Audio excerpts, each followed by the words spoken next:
High tech, everything high tech. Hello and welcome to Give Life. I am your host, meek, mild-mannered Paul Abramson.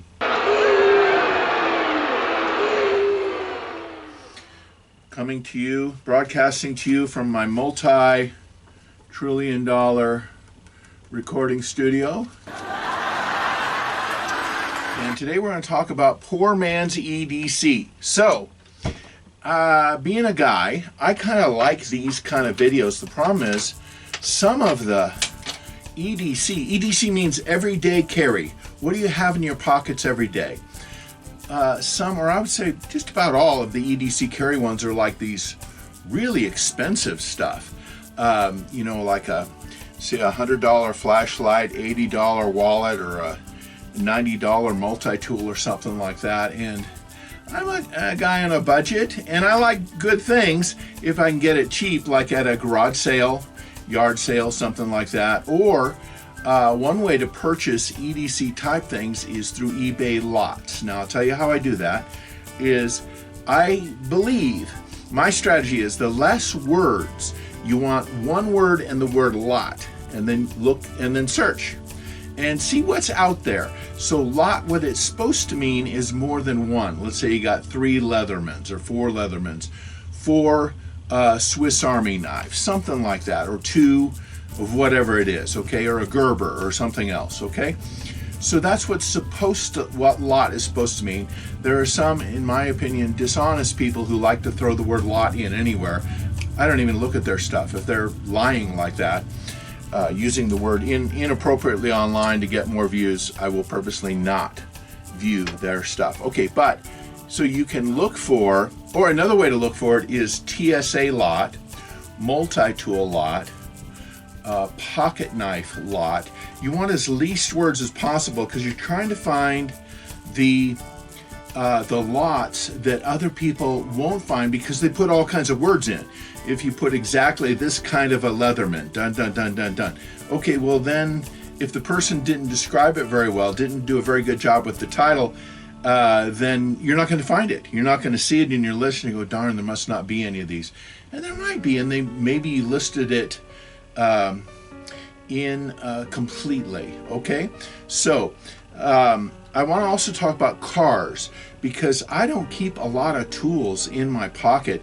My car is usually not that far away, okay? Whether I'm at home or I'm out somewhere, well, my car's within a block or 30 feet or something, right? And so I have all kinds of tools stuffed in my pockets like a chipmunk with its cheeks filled with nuts or something like that. So I have half of my EDC type stuff is in the back of my car. And so I'm going to talk about that. Okay, that's just my strategy. And then you don't need as much of a multi-tool. You don't need as much of things. You can buy multiple things, like a pair of pliers and a pair of channel locks and needle nose pliers, rather than trying to have everything in one tool. Okay, you have everything in one tool, and that's fine. I like I said, I do like the nice stuff, but I am trying to be very careful how I shop for things. And then I will buy when I look at the lot. Oh, another thing, when you're shopping for these things on the lots, they will usually put the best knives or the best multi-tools on top. So for example, you'll see one that'll say 30 pounds, for example, 30 pounds of multi-tools, and it will have like 4 Leathermans and 2 Swiss Army knives on top, and you go, wow, if that's what it looks like inside. That's not what it looks like inside. That's what it looks like on top. I'm sorry for raising my voice. I'm sorry. But they'll usually put the best ones on top. Anyway, so really look at what you're getting. And sometimes scale is hard. These little tiny ones, I'm getting too much into detail too early, aren't I? These little tiny ones, if you can't tell the scale, you may not realize that it's not a full size. Like there's, let's see, I got other ones here, but I put them to the side. But you may not realize it's 4 of these little tiny ones rather than 4 large ones. Hey, look at that. 4 Gerbers for this much, or whatever it is, okay? Okay, so now, So I'm going to tell you what I carry, my everyday carry, okay? And I will carry 2 or more pens. I'll tell you what, writing is an important skill. I will carry 2 or more pens. I can't believe people. You got a pen on you? You got a pen on you? You can get pens free. Go to the bank. Okay, I'm sorry. You can get pens free at a doctor's office or a bank or anywhere you have to sign stuff. Oh, thanks. Hey, you're a pal. Yeah, thanks a lot. Okay, never mind. My humor's not so good. I also carry a Sharpie. Now, it's actually only been about 10 years I've been carrying a Sharpie, a highlighter, a permanent marker. A permanent marker, usually, maybe not fine tip, but medium tip. Make sure it keeps closed all the time or it's going to dry out in no time. This is so handy. You're at a church or a political function or whatever. You get a bottle of water or a cup. You can mark. What I do on a cup, I always forget something. Okay, so I didn't bring a cup this time.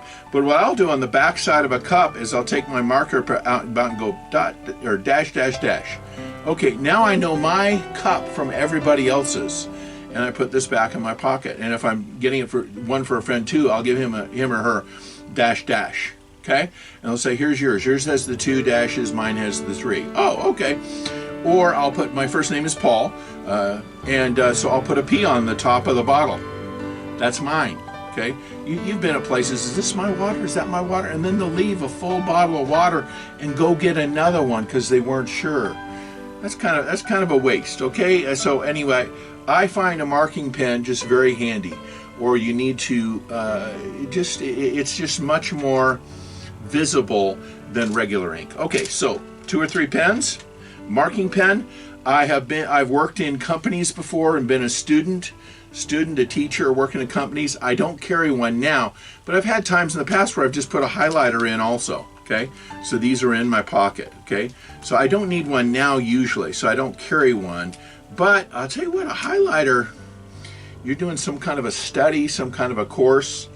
You want a highlighter. I think, personal opinion.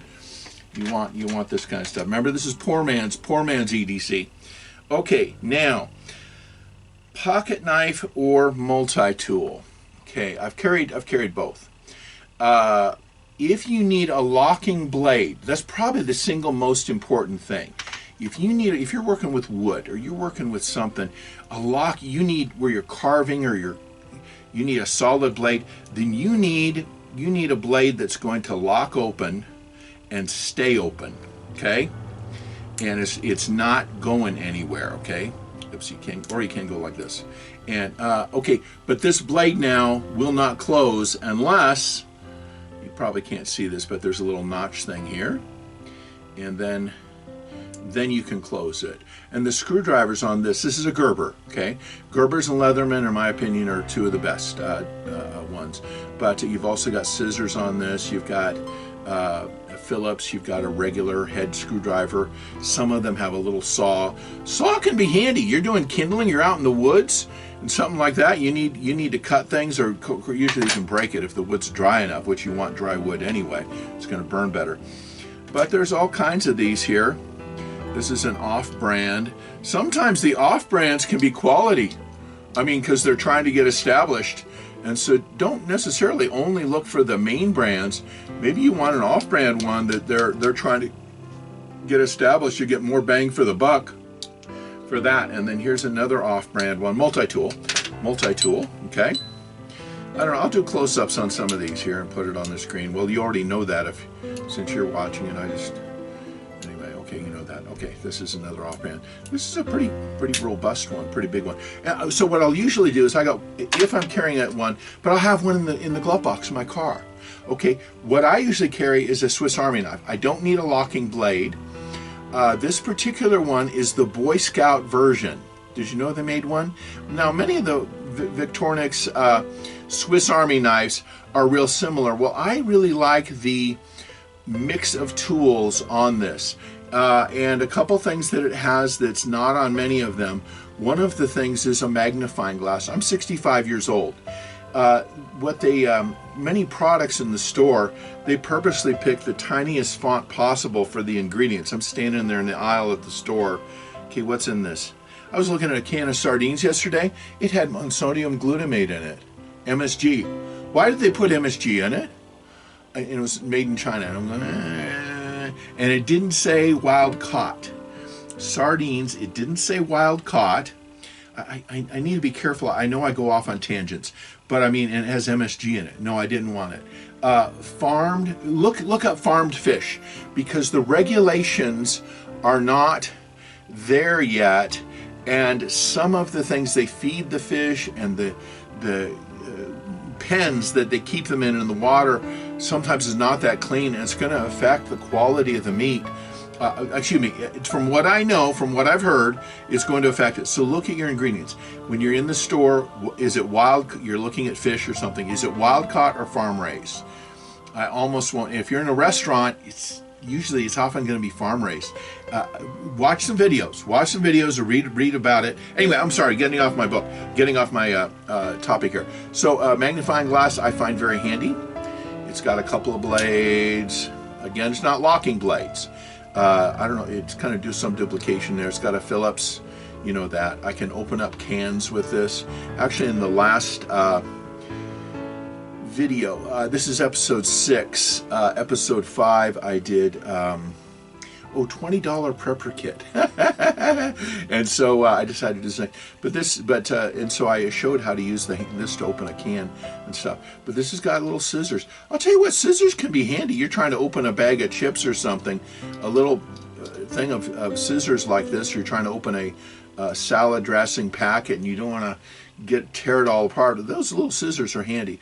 This is all, anyway, it has a toothpick, it has a pen. Where's the pen at? There's the pen.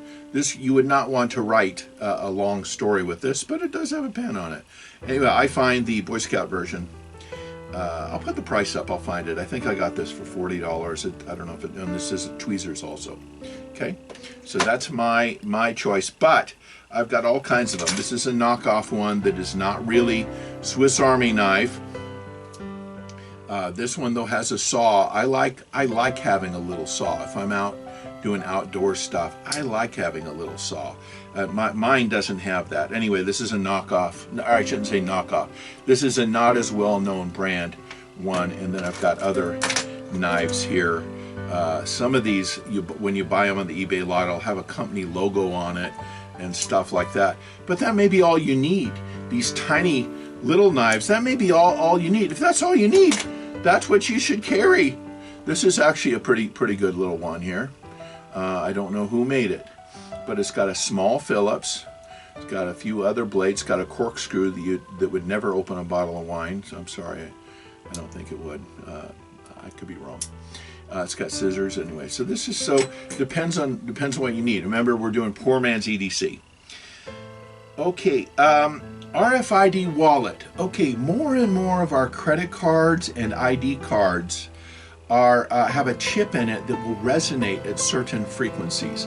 I'll put the RFID blocking, okay, because this is something you should be aware of if you haven't heard before. Now, I have an RFID wallet. I don't know how effective it is because you've got gaps, okay? You got a gap. I have stuff in it, so it may not do a full blocking of RFID, okay? And I just carry a standard kind of a wallet. They have real fancy ones. My criteria is, does it do what I need? This is leather. I don't know how many years I've had this. Probably 4 or 5 or more. It's got more life in it. It's got a lot of life left in it. And I know I didn't pay a lot for it because I tend to get things on the cheap. They also have RFID blockers for passports. If you do international travel, that might be a good idea. I don't know. The chip, could they copy your passport with the chip in it? And anyway, I don't know. Some of that stuff, some of this technology, I don't know. I do know that it's getting easy. Actually, let me show you a few pictures how easy it is for a waiter in a restaurant to take your credit card. Let's see, hold on, I got some old cards here. I don't want to hold anything up to the screen that some hacker will go, that guy, I didn't like that guy anyway. His jokes are really bad. Okay, so these are some cards that are no longer active. But, I blocked out part of the number. Okay, good. Okay, anyway. But there is machines you can buy on Amazon or on other places online, And say a waiter at a restaurant, waiter or waitress could scan your card once to make a clone of your card, and then scan it for the bill, and then he returns it to you, and you don't even know. And then a month or two later, or 3 months later, all of a sudden you get this bill, and you have no idea where it got compromised. About a year or two ago, on one of my credit cards, I got a charge for like, it was $500, $500 or $600 ago. What is this? What is this? So I called and of course they didn't know. They immediately canceled my card. I was not charged anything. And I said, I don't know what this company is. I don't know where this came from. I don't know how this happened. And because I tend to be very careful. I like having a little bit of money. I don't like, I'm older, but I mean, it's like, I like paying, something's less than $10. I want to pay cash. I don't want an audit trail of every single sandwich or hot dog I buy. 10 years from now or 5 years from now, here they are at the insurance company here. This man buys 4 hot dogs a week. We need to raise his health insurance rates, right? That's junk food. And when he goes here through the drive-through at the restaurant here 4-5 times a week, I don't want that kind of tracking of me. Okay, maybe I'm paranoid. Call me paranoid. I know they're out to get me. How does that go? I know they're all out to get me, and I know they've got evil on their mind. Otherwise, why don't they reveal themselves, right? See, that proves it right there, right? Okay, so I'm not paranoid. They're just all out to get me. Okay, anyway, EDC, we're continuing this. RFID wallet. Okay, cell phone case. Now, my main phone is upstairs. I always turn it off when I'm recording these things. They have cases that you can buy that will physically block the cell phone signals. I don't want to go into this too much, but your phone is spying on you, probably. Your phone is probably spying on you, your smartphone. When I go on a trip, I don't want whomever to know exactly what lane I'm in, exactly how fast I'm going, what kind of Christian teaching I'm listening to, or music I'm listening to. Turn the phone off. Make sure you turn it off. And then this is a case that has 2 sleeves. Okay, they have different sizes, I'll put the name, what to search for to find these, if you're interested. And it will block it. It's not a full Faraday cage, but it has that effect. Okay, this material on both sides, let's see, you can maybe see that here. Okay, maybe you can see that. Okay, anyway, if it's inside this pouch and it's closed, it's off whether they want it on or not.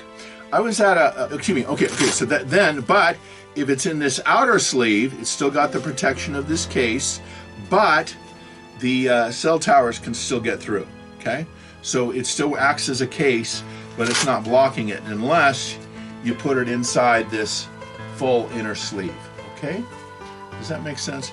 I was at a political meeting a couple months ago, and it was just before the meeting. I'm standing up front, talking to the leader of the organization. He's an state-level elected person. Let's put it that way. I don't need to reveal him, but I know him, and he's an acquaintance, or I could almost say a friend. But anyway, he's state-level elected official, and it's just before this meeting.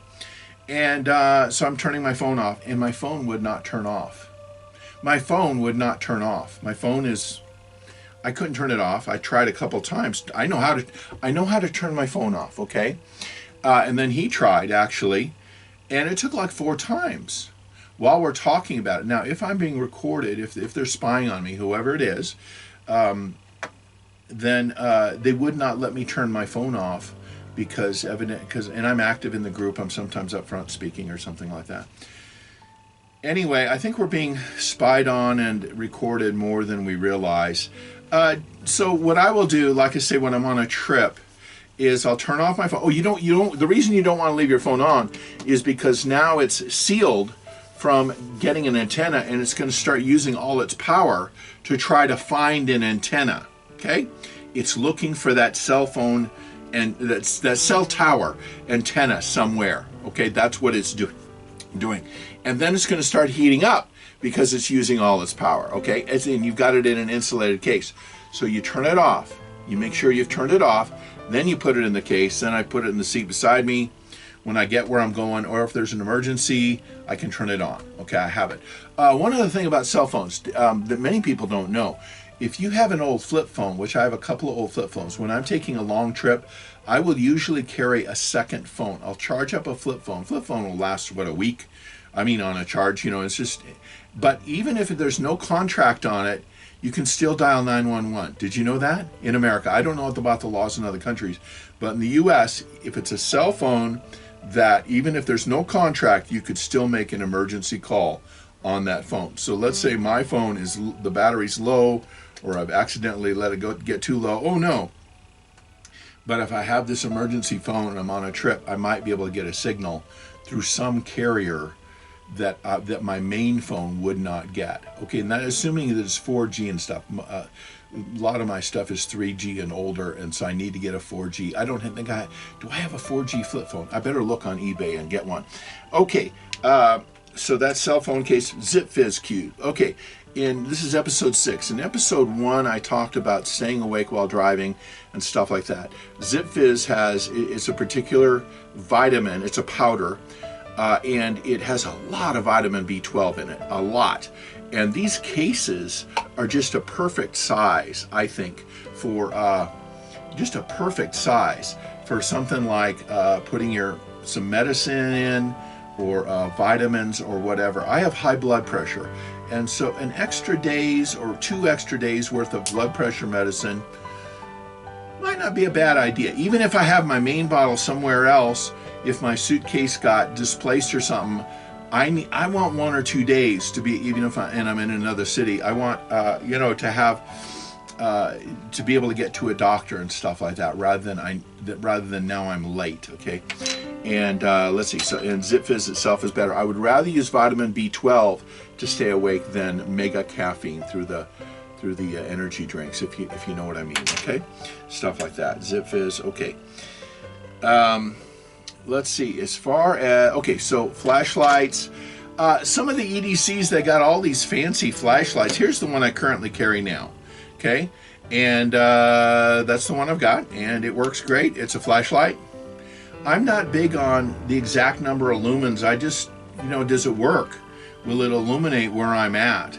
And there's so much competition that you can get good prices on these. This, of course, has a little strap, which is handy. I don't use it much. But in my car, I have usually 2 other things. This, I think I got this at a dollar store, I think. And it takes 3 AA batteries, okay? And it's got a little stand on the back that you can flip back, if you can see that. You can also hang it from something, okay? And it's got 2 modes. You got this kind of a light and this kind of a light. And I think this is $1.25 at Dollar Tree. Okay, I'll do a close-up of that so you can see it. And it's like, that's pretty handy. And so, and then another one that I have is this one here, but the problem is this takes AAA batteries. My experience is AAA batteries, whether you're using it or not, just don't last as long as AA batteries. So I have this. I think I got this at a thrift store somewhere. It's got multiple modes. Maybe I should, this one's closer. Okay, then it's kind of shining and then flashing. And I like the flashing. If I was broken down on the side of the road, I would have on the back of my car these 2 kind of there, you know what I mean? And I'll show you something else. Okay, just a moment here. Let me turn this off if I can here. Okay, that's off. And then, let's see, did I show you all my lights here? Oh, well, I got other flashlights. Like I say, I'm not big on expensive. This is, I think, $10 Rayovac. It works fine. Does what I need. It's a lot cheaper. And, cars. So, car tools. I don't have a socket set in my car. If I'm going to be changing piston rings or redoing the whole exhaust, I'm not going to do that on the side of a freeway. So I don't need open end, for me, I don't need open end wrenches or closed end wrenches. I don't need a whole socket set. What I do need is something like channel locks, Okay, channel locks. Hey, I'll break my table here. I gotta be careful. A pair of pliers. You can use these opposing each other if you needed to, or a regular, let's see, needle nose. And then, oh, here it is, vice grip. I find vice grips very handy. Okay, vice grip can actually then be adjusted to a particular kind of screw, and then it can lock onto it, and now that's going to just stay wherever it is. It's going to stay at that. It's got a screw on the bottom to adjust it. Vice grips is what they're called, okay? And they will hold something very well. And I want at least 3 screwdrivers. So for example, here's a Phillips. You probably can't see it, but believe me. This one is a flathead, and then this one in the middle is both. Come on, I know it comes apart. Is both, okay? So you've got two different ones, okay? And that I find that very handy if I needed to do things. I also keep a tire gauge. In the winter, a tire can go low in the middle of the night if it gets really cold quickly, and then sometimes the rubber will get hard enough that the seal might get broken. Okay, the seal might get where leak air, not broken. I don't want you to sound it. And so you look at the tire and it might be kind of low, but you're not sure.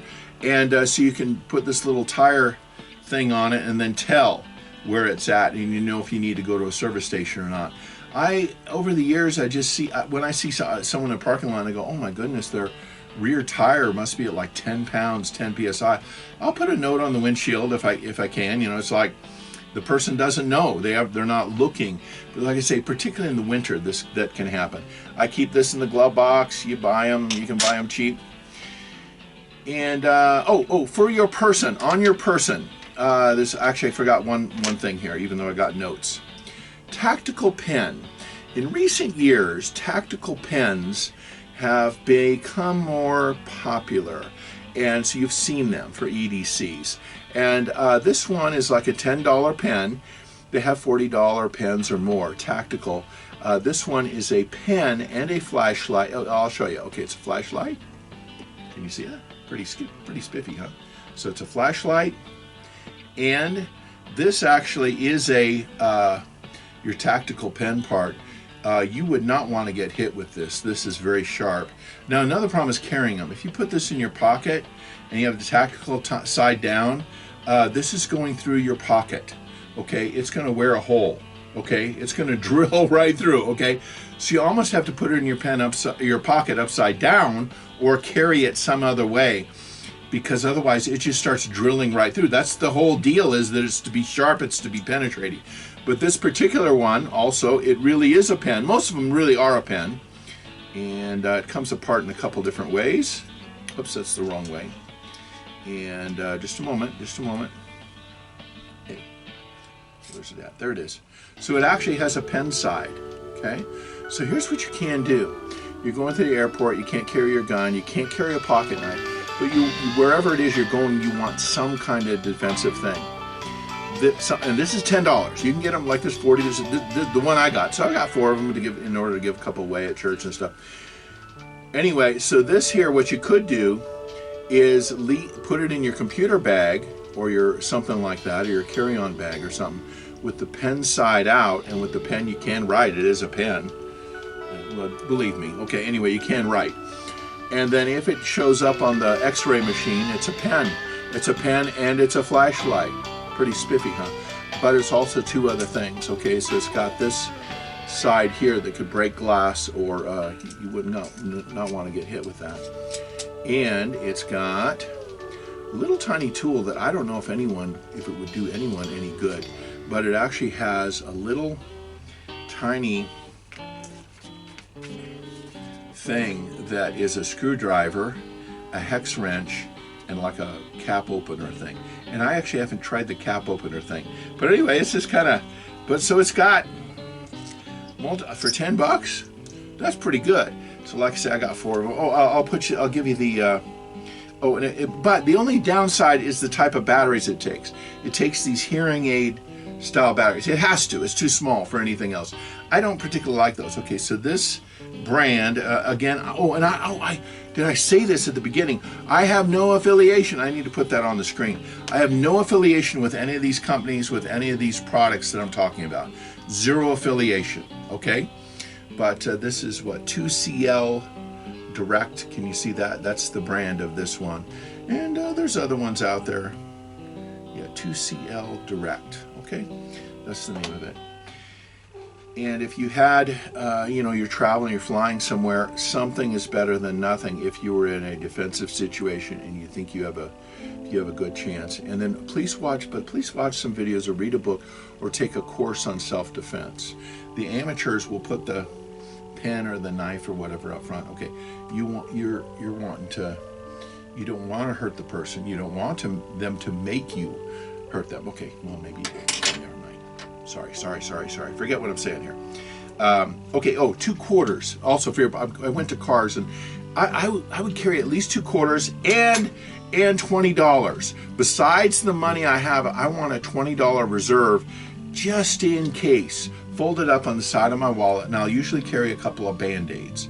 I've had times where someone will, not me usually, but someone will cut their finger or cut something and they need a Band-Aid. Well, I got a Band-Aid, okay? And the $20, you need cash sometimes. Okay, and then 2 quarters, very handy. Could be a meter, could be whatever. Okay, going back to car tools. Emergency items. Okay, so I showed you some tools that I have in the back of my car. Oh, these are 2 more things, kind of like the tactical knife that will break glass, or you could hit if you had to defend yourself. You could hit with it and stuff. These are not as good, but that is what they're designed for, is a tactical type of weapon to break something if you had to. And so, okay, so in the back of my car, one of the main things in the back of my car, and again, I have no affiliation with this company, is an emergency case I bought. I think I got it through Walmart.com. I'll show you the name. It is, you may want something completely different, but I just thought this was a good thing. It's called JustinCase, okay, JustinCase. And it's just what it's got in it, it's just very good. So first thing on the outside here is, it has this that folds out. And so your case, besides being an emergency case, also could hold other things, okay? It could hold other things beside it. And I think that's pretty handy, because there's some things you want upright. I do not recommend you keep food in your car. The reason is the heat cooling cycle, heat cooling every day. You got what, 30 degrees, depending on the climate you live in, 30 or 40 or 50 degree variance between the heat of the day and the cool of the night. And if it's winter time, fall or winter or spring, you may be going above below freezing. And so every night something is freezing. If you have a bottle of water, I would recommend not having juice, not having any canned vegetables, definitely not having chocolate, nothing like that.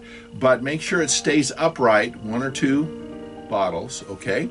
And because if you have freezing and stuff, of course, it's going to expand. And if it's sideways, now you got a real mess, because your air bubble is up here, right? And so that's going to make a mess, and then you're going to tend to have air to come in and out. Just water, purified water is what it is. You don't want juice, you don't want canned.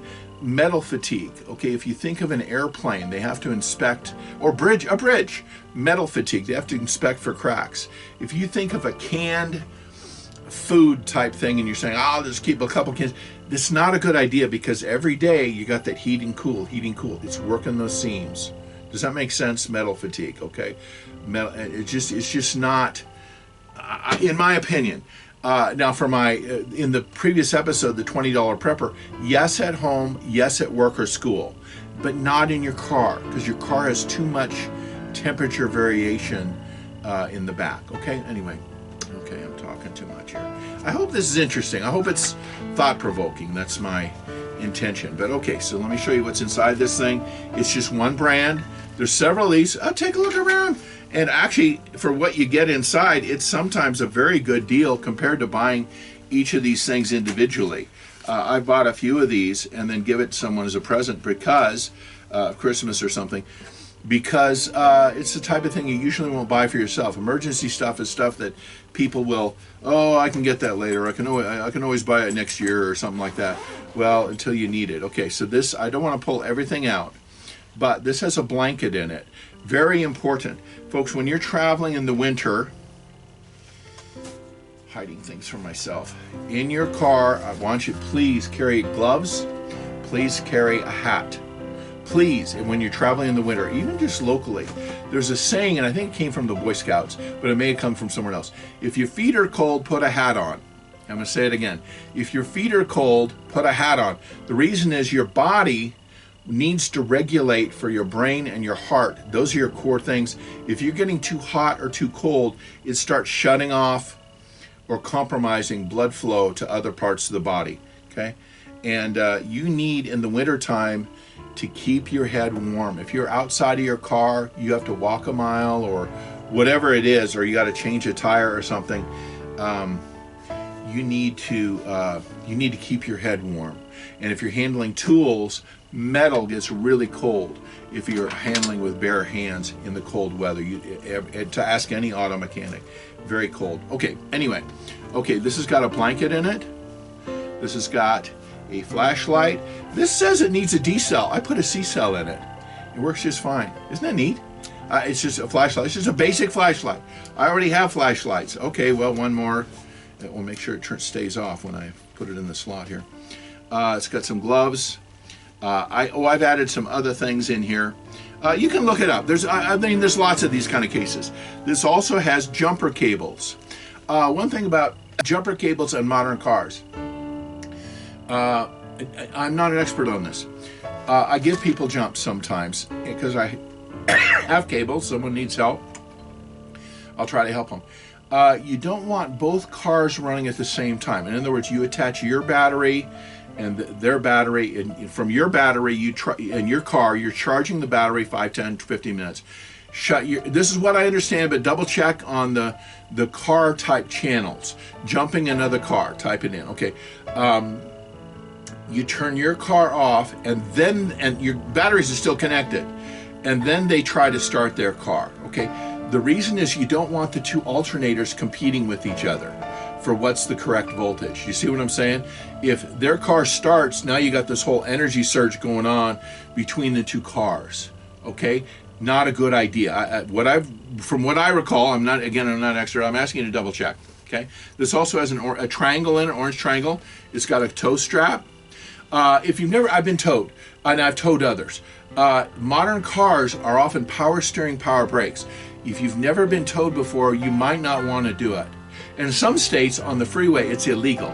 It's illegal to tow without one of those big brace things. Okay, you can get the commercial ones, but just a rope between two vehicles or a cable of some kind pulling. But if you have power steering, power brakes, you may not be able to control the car behind. Do you see what I'm saying? Many people don't think about that. They've seen the movies, someone being towed. Oh, I got one more thing here. Okay, and then I mentioned there's an orange triangle. Okay, and I put some extra rope in here, and I put a few other things in here. Okay, now, I shop at thrift stores, okay? I don't know what you're going to think here. But I saw these in a thrift store. It was only $1 or something, or 75 cents. And the color, actually, excuse me, I should show you. Before I show you this thing in here, in the JustinCase, before I show that to you, I'm going to recommend a couple other things you carry. One is a coat hanger, okay? You may not get locked out of your car. Hopefully you won't. Somebody will. Somebody's going to get themselves, and this is a good piece of wire, okay? Just actually, was it 6 months ago, I was out in a friend's place out in their farm, and someone had locked their car, and we were able to get into it with a coat hanger, okay? So a old metal coat hanger, okay? I would also recommend an orange vest. This is like $6, $5, $6, $7, or orange vest or a yellow vest. I'm sorry, this is bright yellow. Okay, excuse me. I know my colors sometimes. And this is very handy. Most people, when they're driving, you know this about yourself, is you kind of tune out. Okay, you're driving, but you're thinking about something else, or you're listening to the music or whatever. You want to attract people's attention. If you're broken down on the side of the road, you want to make sure they see you, you want to make sure they see your car. The more clues you can give them that something is wrong and they need to pull over, the better, okay? If you have this in flashing mode, okay, and then the other one on the back, okay, just an idea, and just this will keep you safer. I have noticed that, because I do a lot of long distance driving. I've driven across the United States, I don't know how many times, at least 7 or 8 or 10 times, however many times. And I'll notice someone broken down on the side of the road. It could be a car, could be a big semi truck or whatever. And then 2 or 3 people ahead of me, you're on the freeway. They don't pull over. They just keep going. But if I put my flashers on and I pull in the left lane, I notice that the next 2 or 3 cars behind me will do that too. Okay, and I think that is the right thing to do. If you've never been broken down beside the road, when you are, because I have been, there's a rush of wind. If someone's coming past you only 2 feet away or 1 foot away, it's just such a rush of wind. It's so close. It's not hitting you, but please pull over if you can. Get over in a lane to give them room, to give them air, so that every 30 seconds they're not being hit by this blast of air. Do you see what I'm saying? Particularly if you have a big vehicle, some kind of a truck or delivery vehicle or a semi. Oh my goodness, the wind that comes off of that. It's just a lot. Well, you felt that in your car, haven't you? Have you ever had a semi truck go and it's like your whole car shakes? Well, okay, so anyway. Okay, now, one other thing here. I want to show you something. I have not done this yet, and I've never heard of someone doing this. But what about the idea, you're broken down on the side of the road, of taking your yellow vest and hanging it from opening of the trunk, putting it in the trunk, closed on it, so that this yellow and reflective silver is then hanging off. And again, I've never done this and I've never seen it done, but it occurred to me at some point that, I think that's a good idea, because you're trying to give people as many visual clues as you can. And if you had this hanging off there, now I've got a place to hang my 2 lights, right? I've got the armpit of this for one side, right? Aiming backwards if I can, right? And then the other one here as a hook also. And so that could hook in the other armpit, and they're both facing backwards. You want to give the people who are zooming up on you at 60 or 70 miles an hour, that's 100 kilometers to 115 or something like that, if you're European or whatever. You want to give them as much room as possible. And anyway, you need to give them a warning that they're about to come up on something urgent or whatever. I have even on the freeway, I've done this a few times, where let's say it's a long curve or something, and or a hill, a rise, and then it goes down, and I'll see someone broken down. I'll actually hit my 4-way flashers. I don't know, it may be illegal to do this, but I'll hit my 4-way flashers for 2 or 3 seconds, because I know the people behind me, you're on the freeway, you're driving 100 miles, 200 miles or something. I want them to, why is that clown got his, I don't care what they call me, why is that local yokel got his, and then they come, and then they see what's going on, and then I turn off my 4-way flashers, hit the left lane, and get in the left lane. It's just a warning. Does that make sense? Okay. Now, so I got these. Okay, so I wanted to show you in the just in case. Probably I shouldn't even show this to you. Okay, but I saw these at a thrift store for like 75 cents or $1. So, and it's the color, obviously, that I wanted, right? I don't know if I ever have an emergency. What kind of emergency, Paul? I don't want to talk about it. Okay, anyway, but this is bright yellow. Isn't that amazing? Must be from a Halloween costume or something. But I got it real cheap. And, okay, made it part of my case here. But, and like I say, there's many of these out there. Look for the good... look for a good one, and as I said, I bought like 4 of these when I bought this, so that I could give them as presents, because it's the type of thing someone often won't buy for themselves. Now, emergency situations, then I need to finish this. Oh, excuse me, rope. I also would recommend in the back of your car you have some. This is a tow strap in it, as I showed you, that heavy tow strap. Have some extra rope. Have some extra rope or some other things in the back of your car. I keep going back to your pocket stuff. If you carry a lighter, lighters can be very handy. This is actually a torch. It's very hot. It's butane. I don't know if you can see that or hear it. You probably can hear it. Butane. I don't carry this. I have it, but I do not carry it in my pocket. The reason is I don't trust the safety latch. It's got two safeties, okay? One is it's got this thing here which easily pulls off. It could fall off in my pocket. And then it's got this little side thing that just goes forward.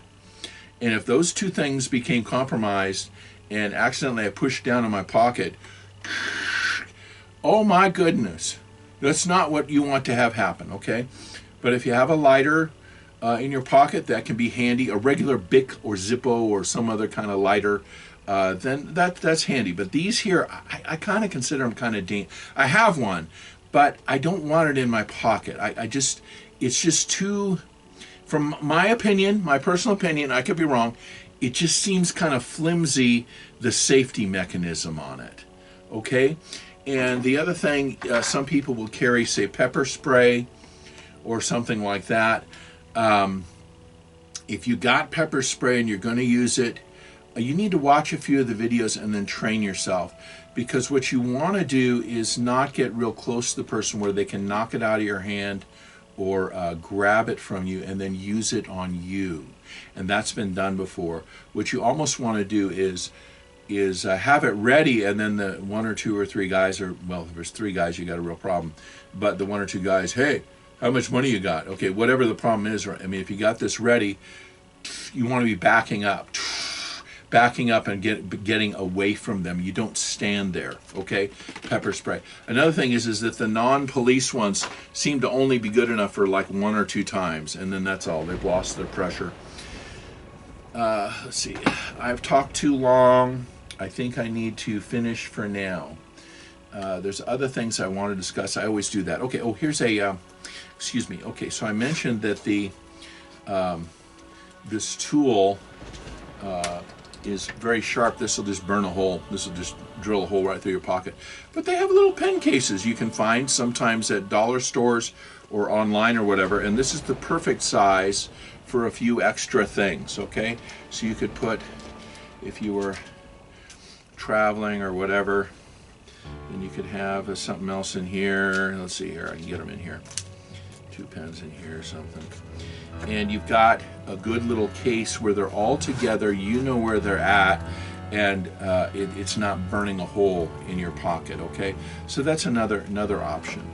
And I think I've pretty much talked about what I need to say. Oh, EDC and lockpicking. Briefly, I don't carry lockpicking tools with me. Some people do. This is called a traveler's hook. You would be amazed how many doors you can get open with this stupid $1 little tool. It goes out like this and then curves, and it has a sharp point. You would be amazed how many doors, just with this, without picking the lock, that you can get it just a little bit and get that door open. You would be stunned. You would be stunned how easy it is. I'll do a separate one on lock picking. Some of these kits, like from China, I put this out. I always have too much stuff and then never get to it. This is like 12 bucks. Comes with a test lock, and it comes with a travel kit kind of deal, okay? I'll show this in another episode. I'll make an episode in that. And then this is Lishi. Mr. Lishi is in China. He's a locksmith. Oh, I'm sorry. I got 4 different ones here. And this is, I'll show it to you later. I'll spell his name here. But this is actually a game changer for locks in America, okay? And see, I can't even get the case unlocked. Yes, I can. I know I can. What's the problem here? What is my problem? I've gotten these open before. I'm sorry. This is embarrassing. Okay, anyway, this is a lock. I'll show you a close-up of what they look like. Anyway, but this is in this case, and this is 4 different types. And with this, you can kind of mathematically open a door lock, okay? A quick set or a schlag, okay, or other ones, okay? And I will talk about that in a later episode, other things. since if I still have your attention, I was recently watching a couple of videos on the protests in Hong Kong in 2019. And people in Hong Kong, there was, as the Chinese government from mainland China, People's Republic of China, is getting Hong Kong to understand what their position is. Okay, this is China, this is Hong Kong. Getting them to understand what is expected of them. I've been to Hong Kong 4 or 5 times, and to me it is so tragic to see what is being done to that fantastic city-state, little community. Now it's being absorbed by Hong Kong, the damage being done to people's lives. But okay, and one of the things that I saw in the documentaries was the police had masks and protective gear. The protesters have masks and sometimes protective gear or umbrellas and stuff to help protect them. But the people in cars and the people in the buildings nearby had nothing. And they're the ones suffering. Now, I'm not planning to get involved in any protests soon, but since we're talking about kind of emergency and preparedness and stuff, I recently bought on eBay a mask, a goggle set. I think it was 13 or 14 bucks, okay? And if there was ever a time you're in a city or a place and like these protests and they got either tear gas or pepper spray, oh my goodness. Now this is not full protection, but I'll tell you what, it's better than nothing. And it's going to give you, it's going to absorb some of the fumes in these things if it's liquid-based gas mask, or gas, or what do you want to say, the irritant that they're releasing into the air. And 13 or 14 bucks, you can get extra filters, like a pair of them, for I think $6 to $10 each, a couple extra pairs. The other reason you might want to buy something like this, and I'm sorry, I know I'm wandering all over here, is if Putin ever decides he's going to actually do his nuclear blast of some kind, or a dirty bomb goes off. At some point, my friends, I'm really sorry to say this, at some point a dirty bomb will go off. What a dirty bomb is it's a bomb, but it's got within it this radioactive material that then blasts and goes out into the atmosphere, and it's going to cause cancer in 100,000, 1 million, or 2 million people, something like that. For the next, if and when that ever happens, God forbid, then you will want some kind of a serious mask. Even a protective mask like this would be better than nothing. You remember COVID 2 years ago, and some of these masks are really cheap now because people and organizations bought them. Well, look around online, find some good masks at a good price, and just have a few of them, okay, for you, your family, your friends, or whoever. Some of these are quality, and you can get them for, like I say, a very good price. And if we ever have that kind of a dirty bomb kind of thing, or nuclear radiation circling the globe, you don't want this to get into your lungs. You don't want some kind of a radioactive thing to get in there, okay? The other thing you want to buy now is potassium iodide. Would you please buy some iodine in some form? This is a very stable molecule, just like salt. Salt is sodium chloride, NaCl, sodium chloride. Salt will last 10 years or longer, right? You know that, or 100 years, I don't know.